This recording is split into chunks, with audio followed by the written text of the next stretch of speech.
Être en prise avec le marché, cela veut dire être confronté au prix et à la concurrence et aussi aux exigences du marché en termes de qualité du produit et de coût de production pour rechercher le maximum de valeur ajoutée. D'où la nécessité de revoir périodiquement ces modes de production, mais aussi de changer de positionnement stratégique quand cela est nécessaire.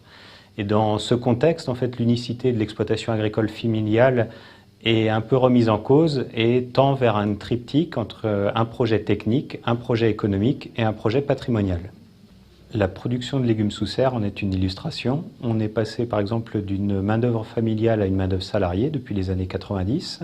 On a organisé la production sur des bassins de production différents pour gérer des produits d'une précocité différente et ainsi approvisionner le marché d'une manière plus large. On a cherché à segmenter la gamme de produits. Pour prendre l'exemple de la tomate, on est passé d'une tomate vrac à des tomates grappes, des petits fruits, et très diversifié aujourd'hui.